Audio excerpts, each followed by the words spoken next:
Ilan at Yard Athletics. Super excited to be chatting.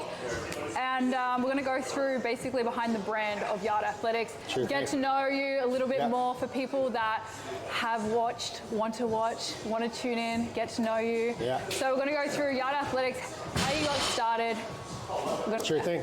Yeah, so Yard Athletics, early on, basically my career in the industry started when I was about 16 years old. Yeah. So I started off, I was coaching my little brother's hockey team. Nice. So yeah, they were like in Pee-wee, so they were like 11, 12, doing some outdoor field work. And then after that, obviously I was a hockey player, as many people know. So I did my own off-season strength conditioning, worked with a company called Groundwork Athletics at the time, which went on to found Factory Hockey Player Development. So that was just the hockey player element of their athlete development. Yeah. So I trained with them as an athlete. And then as I got a little bit older, I eventually got into school, going to U of S and UBC, studying human kinetics and kinesiology. And I started working for them as a coach. So working with those same athletes that I used to be. And so, yeah, and then eventually I partnered, bought in to Factory Hockey Player Development. So that takes us up to Yard Athletics. And then after my first year of doing factory hockey for an off season, the season came and all the hockey players dried up off of their respective teams, started doing some personal training. And anyways, the name Yard Athletics was founded by a group of individuals. It was a group of buddies I trained 3 mornings a week. There's 8 of them. It was $20 a head. We organized over text message, 8 a.m. They trained at the facility we were working out of. And the one day we were all sitting there, and I don't know what complex we were doing, but there's dumbbells all over the ground. And one of the fellas there, we used to get a little haywire, but one of the fellas, he jumped up onto the box and he proclaimed it looked like a boneyard in there. It looked like a boneyard. And hence one of the names of our most popular group class currently is the Boneyard. Anyway, so yeah, it was Yard Athletics. The Yard, I think when we did the branding and the naming, a lot of people said that it was really intimidating, which I understand, the name The Yard and Yard Athletics. And I know our branding can be a little bit intimidating, but it's certainly not what our ethos is or what the mission and the objective of the business. But yeah, that's how Yard Athletics came to be. Nice. So let's take it back. Why did people ask you to train them? How did that even come about? You were just like in the gym and people were like, yo, Ilan, what are you lifting? How did that even happen? Yeah, like, question. Why did people want to train with you?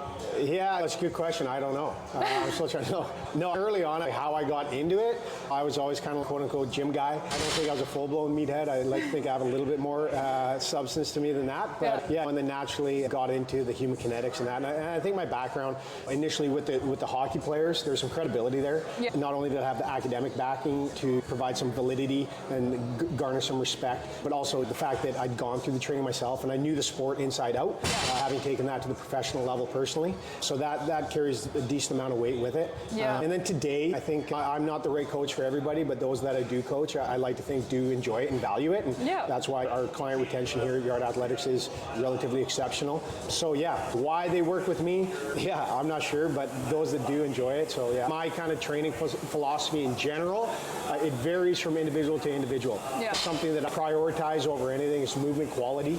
Yeah. A lot of people say technique, but I think movement quality supersedes anything. Once we've established a good foundation and sound movement practices and principles, then it's easy to increase intensity. At the end of the day, like programming is super simple. Progressive overload is quite simple. AI can do that for us all now. But it can. With that being, it's the personal connection and the ability to relate and get on the same level as your clientele and know what they're going through, and the coach's eye. There's lots that AI or a bot can't pick up on. No, and knowing, and then being able to, for lack of better terms, reverse engineer and figure out, okay, what is causing X? So what is causing this movement inefficiency or in your movement patterns, and how we can address that and program around that to fix that. Yeah. Or work around that. So went off on a bit of a tangent. No, all good, all good. So the first time I ever visited Yard was when you had your other location. It was when I first moved to Vancouver, it was always known as the hard place to train. So it had that really good reputation around it. But you've done so incredible hiring your staff. And I think one thing about Yard Athletics is that point of difference that Yard does have is the exceptional knowledge that the team has and you have. So hats off to you for having a great team. Hats off to our team. Yeah, exactly. So I guess if someone were to visit Yard for the first time, they could feel a little bit intimidated. Obviously, bunch of weight being thrown around. What do you recommend for someone that's coming in as a beginner for the first time? What do you recommend for people trying to get over that? And if it's not coming into yard, just getting started in the gym? Yeah, great question. Just coming to the gym is the hardest part. Yeah. Or just starting the workout, that's the hardest part. Or just making the decision and committing to it, that's the hardest part. So once you're over that hurdle, it's all downhill and more accurately uphill from there for the better. Yeah. So yeah, I think as far as coming to the yard, obviously, as you touched on, I understand that the style of training it's just traditional weight training.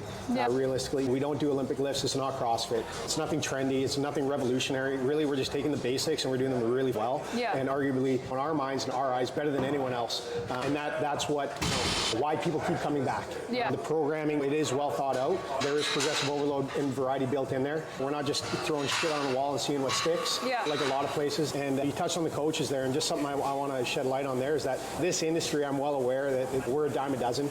Group fitness, personal trainers, there's far too many, and more than not probably out there operating without a certification or any kind of background whatsoever. We do certainly pride ourselves on the quality of our coaches and their educational background. Majority, if not all of our coaches hold degrees or master's degrees. And not only are they either personal trainers with credible institutions, but certified strength and conditioning specialists, which there's a big separation there insofar as having to hold a degree in order to get that CSCS, that certified strength and conditioning specialist. And then on top of that, it's just like years coaching or your experience as a coach. It's like anything. The more you coach, the better you get at it, the more proficient you get at it. And then lastly is we're good humans, good people rather, and we're real humans. And we're not like a lot of the fitfluencers you might see out there that live this artificial life behind a facade where they haven't eaten a carb in 10 years and they wouldn't touch alcohol because it's bad for their teeth. We lead our lives too. So anyways, I think that once you break down the barriers to entry and you realize that we're a lot more similar to the people that we're coaching than they may realize in our day-to-day lives, I think that makes it easier. And then knowing as well that having that educational background and the ability to progress or regress a movement pattern in order to satisfy the needs and the goals of our clientele. There's a training program on the wall. That's a guideline, but there's not hard lines. So if somebody's unable to execute a movement pattern, our coaches have the ability to make that simpler or make that more challenging depending on what the client needs, be that in a personal training or a small group training setting. No hard lines from a coaching standpoint, and the ability to adapt to the individual, which allows us to provide a unique and tailored experience for each person that steps through the doors. Absolutely. Obviously trying or doing classes here, it's amazing. The correction, you don't always get that when you go to gyms. People aren't coming over being like, all right, lock your core. They're just like, woo! Great job, guys! Yay! You know? So the difference, I think, that Yard has. So obviously we've spoken about like the beginner people that coming through, just staying consistent. I want to talk about also that flip side. Like, how did you get to training athletes? You worked with a lot of NHL players. That's incredible. A lot of people aim to train athletes, you know? So how did that come about? Obviously you were in the hockey industry, but was it just like you told a buddy and then they came through? Walk me through how you got I think from a marketing standpoint, if I'm being completely honest, training pro athletes is easy. And I know that's not what the people want to hear, right? But it's realistically, those people are the 1% of the 1%. And they're the best in the world. And they're the best in the world for a reason. So realistically, our responsibility as strength coach is to mitigate injury and don't injure them. And just don't fuck them up. I mean, it's like more like maintenance. They're already there. Unless it's a unique situation where they're recovering from an injury or there's like some specific performance goals in place. More often than not, at least with hockey, they have a very short off season, right? They've come in, their physical conditioning is maybe like this after the end of a season, not aerobic capacity or energy system training, but like they're beat up, there's injuries in place, they've lost some strength, right? They've lost some power. You got to get them back to where they were entering the season and addressing the injuries along the way. What's much more challenging is working with, say, like youth athletes, right? That's a raw ball of clay that is so easily influenced, and there's no relatable points that you can take to them. So your ability as a coach to create some common ground with them and be able to cue and, as I said, like coach and cue them, it needs to be a lot more elevated. So anyways, without discrediting myself, coaching professionals is a lot easier than I think people think, right? They're already freak athletes for the most part. But so how did you get your first one? Was Were you just, hey guys, you got anyone that can train? Yeah, no, what was that process yeah, no, like? that was the factory hockey days. Yeah. No, there was one of our of partners was a hockey player with the Vancouver Canucks, so that was Jeff Tambellini, and at the time there's some other hockey players working with them, so Manny Malhotra, Sean Morrison, to name a few, and there's a few other in and out of the gym, Vic Bartley, Paul Bissonnette. So yeah, at the time there's a lot more NHL players living in the city during the off season, right. And it was a spot to train. It was a one-stop shop. We do off ice and on ice. We delivered it all, and it was great quality. So yeah, that's how I suppose I cut my teeth with that, which would, if anything, be like a backward step from how most people get there, right? Starting with the youth and then working their way up. So if anything, I guess I've done it backwards. Certainly, nice. It's nice. But again, it depends on what brings you, what is the most gratifying to you as a coach. What is the most, like, what do you enjoy? Not everyone enjoys. Top-end athletes can be really high, really demanding and high maintenance, right? Your ability to service the client. So anyways, I like where we're at now. We got away from it for a little bit, but naturally it came back to us, and we have a good little stable of athletes, be they soccer, extreme sports, rugby, hockey, that we work with currently. And I'll always have, that's for me, that is like the juice, like that's the jam that I love. Because there's something innate in high-end athletes you can't get out of others. Their dedication, their willpower, their willingness to work, their pain tolerance, not from an injury perspective, but they understand like what like max intensity is and everything underneath that. So it's like the effort required and just like the commitment levels that they bring. Right? They're not like canceling because they're hungover, because they're not hungover, and if they are hungover, they're showing up early. You know what I mean? Yeah. Nice, amazing. So you're trying, like you are training right now, like a lot of youth, like hockey players, and like building them up. And you did mention like molding them, which is like so nice. Yes. And you said you did do it backwards, but how does that feel now? I guess training, are they your favorite type of person to train? They're the most fun. So right now we're working with a hockey academy based in Vancouver. So we work with their teams there. So a handful of our coaches go out there, or we go to their school to work with them, and that's strength conditioning work we do with the teams. And then internally here in the off seasons, last summer we had a group of 6 individuals we worked with. Some were academy players, so they're like 14, 15, 16. Some are a little bit older, some junior players, 2 of whom just committed to NCAA Div 1 schools, which is huge for us. And the other guy, he plays in a different league, and he's looks like he'll likely get drafted this year, knock on wood, which would be great. So we've restarted, which has brought a new rejuvenation to myself. And it's interesting because now I see how my role and our role as coaches is so much more than just the fitness and the physical aspect of it, but the mental and the psychological aspect of it. And it's not that we consult on that, but it's I see a lot of similarity traits of myself when I was that age and tendencies that they're having, as I did too. And just trying to put things into perspective for them, not by any means like squashing dreams, but just, okay, let's just be realistic with this, or hey, let's put this into perspective. Like, you didn't get selected for this team, or you didn't get listed on this scouting list, or maybe you're going to go in this round versus that round. Like, at the end of the day, you're 16 or you're 17. You have a long road ahead of you. So like, for now, just keep doing what you're doing, and your time will come. And whatever that means, right? And so especially with those young kids, and they just bring so much energy and so much youthfulness. Like, it's fun to be. You got to harness it. That's what it is. It's controlling energy, emotions, hormones, and like, how do I channel that in the right directions with the youth? Versus coming in as like a drill sergeant and telling everyone to shut the fuck up and ruling with an iron fist. Right? No, this is good. Have this amount of energy, and this like desire is unique. So okay, how do we channel that appropriately and get the most out of it? 100%. Because I remember, everyone remembers their first or their young age, like when you're 16, 17, or even younger, like whenever you start, you always remember like your first few coaches, you know, and they can be so impactful in your life, because you can either have the drill sergeants, and for example, I remember my first coach ever, and still see him to this day, loveliest freaking guy, and such a positive person. It's really important at that age, really. Well, I think it's a huge responsibility. It's huge. And not to be taken lightly. And everything that you do and everything you say, they're watching and they're listening, right? And so it's, as I said, it's a huge responsibility and not to be taken lightly. And something that I feel honored to have the opportunity to be a part of, and hopefully it's for the best. So no, absolutely. And you did touch on like mental health as well. A lot of people see fitness and there's that aspect of, okay, lifting weights, all that. But for a lot of people, and maybe yourself as well, that is a mental outlet. 100%. Mental clarity that you can get from training. I'd love to hear your perspective on mental health when it comes to fitness? Yeah. Well, I know on a personal level, like for me, it's very meditative. It's an outlet, right? There's no other area in modern society, Western society, where you can go and exert controlled aggression. Yeah. And that doesn't mean grunting and screaming, right? But movements can be violent. Yeah. Like, movements can be powerful, and like you can exert like maximal effort in a controlled manner. It's okay. How do I do that as effectively as possible? For myself, and I'm assuming this is the case for the majority that do come in, is not only does it provide structure in your day-to-day, there's a controlled outlet for you to blow off some of that steam, and where that energy is derived from, be it positive or negative. Yeah. We all have our different sources in life.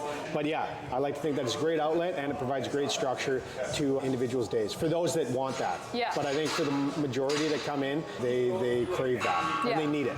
But I always say training can be the best part of someone's day, mentally, physically, boost their mood. It's actually so nice that when someone finds a gym that they love, it's so nice that you can be the best part of their day. That experience of them coming in, shit weather outside, whatever they're going through at work, they can come in, just train, feel great. Well, like how nice should it be? Here's a business idea. Like you walk into a hoppin' coffee shop and the tunes are bumping and everybody's, yo, what's up, Corinne? Nice to see you. And they give you dabs. Yeah. And then like they have your coffee waiting, and then like you have a great convo with someone, and then you leave. Like maybe the coffee's going to be $20 versus $5. I don't know. Yeah. I'd pay for that. And that's kind of what we create here. Yeah. Right? Is you come in and it's like instantly you're greeted by your first name. Hey, how you doing? Yeah. You have some convo. You get an outlet. There's good banter, and you leave there. And not to mention all the physical benefits of it, but psychologically, right? There's connectedness with the coaching staff, with the community, right? There's camaraderie there. The atmosphere is uplifting, energizing, and as I said, we haven't touched on the physical benefits of strength training and all the conditioning work that we do. So huge mental aspect to that. Yeah. And I think that it's, I know that it's an imperative part of a lot of our community's days. And just another reason why people keep coming back and are locked into yard athletics. Yeah, that's so nice. So we spoke about a lot about the training. Obviously, you're a business owner. You have to juggle your own training, being a business owner as well. Like, I find it so hard to be consistent. How do you keep that consistency? How are you juggling everything? You're also a new dad. So firstly, I want to know how you juggle it. Two, what does your day look like? What time do you wake up in detail? I think as far as like the movement aspect, just trying to move every day. So like in my heart of hearts, I really wanted to get my workout in right now, but I'm going to make sure that I get my workout in today. And maybe that's going to be 2 hours. Maybe that's only going to be 45 minutes. But something's better than nothing. And what I try to remind myself of, and I don't know who said this, or who says it, it's probably, but like 1% better every day. And it's not always, it's not like my lift's got to go up 1% or my intent, but it's okay. Just do something for yourself that makes you 1% better every day. For example, yesterday I didn't come to work because it was a snow day. Right? And we didn't have childcare. And anyway, so I was at home with my kid, but it's like, hey, I became 1% better as a father because I spent that whole day with my child, right? and as a partner, right? Supporting my wife. So whatever it may be, as far as the physical aspect of the exercising, just trying to get something in every day, whatever it may be. I try to stick to some sort of a program. I'm doing a lot more conditioning work right now than I have in the past, which I like for me at this stage of my life and my career. But trying to move every day. And then what does my day look like on a day-to-day? Each day is unique. That's the smart-ass answer. Like, no 2 days are alike. But more often than not, I usually up between 5 and 6 a.m. I eat every morning. A lot of people do the intermittent fasting and that. But I like to eat, have my coffee. I'm down here. I'm either with a client or doing admin work, usually at 6 a.m. So the JJ Bean, we don't have an office here, so I usually do the JJ Bean. They open at 6:30, or I'm down here for 6 a.m. Hammer out a couple hours there. What that looks like is really case dependent. A lot of deleting spam and junk, which I could probably utilize AI for. But so I'll do that, and then a lot of sales stuff, following up on any kind of admin work, upper management stuff that we're doing, projects that we have on the go, meeting with the marketing manager, meeting with our director of finance. Whatever that may be. There's big projects, small projects. Honestly, a lot of it is managing people, top to bottom, right? So you can't just lose touch. Like you do definitely try to empower, right, and delegate stuff appropriately. But you can't just be like, you got it, okay, peace, let me know when it's done, because then nothing gets done. So you just, CRO is something I always love about your chief reminding officer, right? Do that. And then again, really depends on the clients, but I'm not coaching a ton right now this time of year. So yeah, I'll try to get my own work in, back to a little bit of admin work, and then usually head home in the mid-afternoon, take the kiddo, and then it's home time. Yeah. But it's so good because a lot of people are very disconnected. You've had the business for quite a while, and a lot of people start to become disconnected or not want to be in the business as much. But even then, you're still, not even that you're needed as much like on the floor, but the commitment to you wanting to still be here and connect with the community is huge. You know, I think that's super, super important. I think it's keeping your finger on the pulse of the business, clientele, and your team. Right? Yeah. Because this would be nothing without those three things. Realistic, like the business wouldn't be anything without the community, and also wouldn't be anything without our team. Yeah. Everyone has different needs. Each individual is unique, and it's also you just got to be down here to feel it and see it and experience it, right? Yeah. So I think certainly like time away is important because you can get too narrowly focused with the blinders on. Yeah. But that. I like to be in it more often than not. Yeah. And also just for myself to have the structure. Yeah, absolutely. Yeah. I know we touched on it a little bit before, but in short, one sentence, maybe two, why do you train people? Yeah, like we said earlier, you can be the shining light of their day. Yeah. You can have a positive impact on them, and you can set them up to have a better day. Someone's entrusting you with their health and well-being, and again, like that's a huge honor and a huge responsibility. It is, right? It's just like the pro athletes, like don't fuck it up. Yeah. Because you can. Yeah. Coaches can do more harm than good. Yeah. So how do I make you as good as you can be within your desires and your abilities and your goals? So yeah. It is an honor training people, and for them to trust you with like their body to, Well, that's the thing. They can be going anywhere. They can be working with anyone, right? Yeah. So, and they've chosen you. So it's okay. Now's the time to shine. Exactly, and they've chosen your community that you've built, which is so nice as well. Yeah, which that's pretty gratifying. Yeah, it is. It's massive. Yeah. Where do you see the business? Lots of things are happening. Classes are packed out here at Yard. Yeah. What do you see happening in the future? What do you see? What do you want from Yard in the future? Good question. It's always a moving target, but I know in the short term, for us at least, we want to focus more on online coaching. Yeah. Obviously, you're always wanting to bring more people into your classes and your PT, but that's the bread and butter of ours that we're always focusing on trying to do. Yeah. So yeah, online coaching. Corporate training is a huge area of opportunity for us from a service standpoint, so getting more companies down here. You guys work with some really cool companies. And I something think that's massive as well, corporate and people that work with people and that having a bonding experience that's not just going to go for drinks, something positive. They're coming in, they're sweating, they're getting a good experience, they're connecting with their people, their work people, and then they can be like, hey, Sandra, do you want to go to Yard every week? You know, it's nice. It builds connection within the workplace as well. So corporate wellness is an area of opportunity for us. So just to recap, online coaching, corporate training, and then we will be scaling to a second location, likely 2025. So that's pretty exciting. That is very exciting. But, a lot of prep work for that. And then beyond that, I'm unsure what exactly is in the cards or which direction we want to go. You know, I'm not an individual that likes to overextend in rapid growth and expand by 20% year over year, right? And it all sounds great on a chart, but like we're human dependent and person dependent, that I'd rather scale at a controllable, comfortable rate, whatever, and that's relative. Some people like to ride high and ride the wave and roll the dice, but personally for us, and just ensuring that we're really taking care of our people too. And continuing to deliver an exceptional product time and time again. Amazing. The Yard is an incredible facility. I think you've built an amazing community. So thanks, buddy. Appreciate it. Congratulations on that. No, honestly, even chatting to the people that were here today, a lot of athletes, a lot of ex-athletes, retired athletes, and then you have the just Gen Pop that just want to come in. That it's actually so beautiful to see a community that's I actually remember. So I used to live in a basement suite, and I didn't even have a dining room table. It was a drafting table. It's like a weird height. I've never seen one. No. Those who are like architects or whatever would know. It's like weird height. If you sit at it, it's like here, but if you stand at it, it's here. It's for like drafting. So I had a drafting table because it was like a handoff, and it wasn't the nicest place, but that's where I started, and I had a big like rolls of paper, like sheets of them, right? And I had my big brain map, my big brainstorm, right? Like Yard athletics, and then all these different elements. And honestly, a lot of those elements, as far as a facility we've delivered here, and from a class type and services and that. But I remember one of them was like elements I want to have, and I had like avatars, and I was like, you're gonna have. I remember I had a salary. They made like millionaire. I probably said like CEO millionaire. Beside like I had pro athlete. Beside like kids, and then like beside like influencers, and then I was like elements elements were like intensity, hard work, anyways, all these things. But you see it here where you have Bobby down there coaching some like NHL draft prospect, where meanwhile there's some retiree, usually, I don't know, but done really well for himself from a financial standpoint. Yeah. Beside some fitfluencer, beside like some average Joe, for lack of better terms. But there's something for everyone here, and I think, again, it's just a testament to our coaches' abilities and our abilities as a company to adapt and cater to the individuals and provide a unique experience that's appropriate to them. Yeah, no, absolutely. And what would you say your favorite top 3 exercises are? Oh, cheers. Top 3. Yeah, I'll just shoot you straight. Like, it's hard to beat a deadlift, squat, bench. Like, I like the big 3, but that's pretty lame. No, those can be... Things that I like, if I really just had to have fun, feel good workout. Yeah. I love a lat pull down. I like a lateral raise. I like a tricep extension.